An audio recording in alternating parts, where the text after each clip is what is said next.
I think people really need to waken up to what's going to happen. And the question is, how is it going to affect you personally? What are you going to do personally? How is it going to affect your family? I would just be very prepared for what's about to happen, especially as we get closer to the election.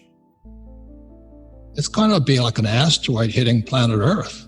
So the real purpose of this show is to prepare for it.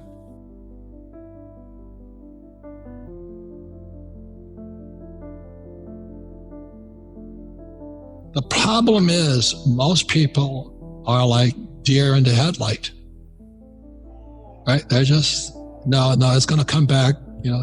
Trump will save me. Biden will save me. Ocasio-Cortez will save me. But I think that we're heading into the biggest disaster I've ever seen. We all know at this point, 55 million Americans lost their jobs. Reports just came back yesterday that the U.S. GDP dropped 32.9%. Let me say this one more time. U.S. GDP in second quarter lost 32.9%. That's like a company's revenue dropping 33%, which is scary, but it's a country, which is even scarier. If they don't bail this whole thing out, the trouble is, how big would that bailout have to be? How big would it have to be? There's a thing called CMBS, commercial mortgage-backed securities. They're like the loans on the office buildings and shopping centers and all that. They're broke. Can the Fed bail them out? Plus the pensions, plus mom and pop who lose their jobs. They could be 40, 50 years old, 3 kids, a mortgage. How big is this tsunami going to be? We've seen the market come back quite a bit. It's really because the Fed's been printing monopoly money, and the stock market's just betting on the Fed to continue to do so. I see a train wreck coming at the end of this month when you have the $600 a week benefit ending, student debt relief ending, mortgage debt relief, and this crisis, which the media will not let go. I see a collision course headed in the market very soon. So this false sense that your 401k balance has increased, I would just be very prepared for what's about to happen. What you're aware of, you can control, but what you're not aware of will control you. And the more you're aware of what's going on in the economy, pension, and the stock market, the more you can prepare for plan B. Let me give you an idea how long it takes to print $1 trillion. It takes less than a minute, 12 keystrokes. But if you were to spend $1 trillion at $1 a second, it would take him 34,000 years. And in the last few months, the pensions have gone short, just for the public guys, by $7 trillion. That's a lot of money to me. So that's why it's gold, silver, Bitcoin right now. But just as a pure hedge, a defense mechanism, I think you need plan Bs. How are you going to generate income?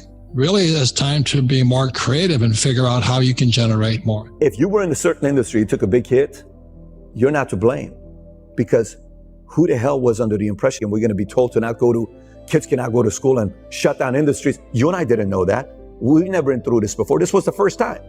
But if it happens a second time around and you stay in an industry that took a massive hit, then it's your fault. First time around, not your fault. Second time around, it is your fault. The industry that took the biggest hit, okay, June over June last year, unemployment June of 2020, unemployment of June of 2019. Leisure and hospitality's unemployment rate is 29%, is the highest in any industry. Then it's mining, oil and gas extraction is 17.8%. Transportation or utilities, 12.9%. Then it's information, 12%. Wholesale, retail, and trade, 11.2%. Construction, 10.1%. Manufacturing, 9.1%. Education and health services, 8.6%. Personal business services, 8.6%. Then it's self-employed, unincorporated, and unpaid family workers, 8.1%. Then government workers, 7.3%. Then agriculture, 5.4%. You know what the lowest one is? 5.1% financial activities, financial services. As a career, you have to figure out a way to position yourself where you're pandemic proof. By the way, I'm not telling you everybody's leaving that industry. I guarantee you most people don't like change.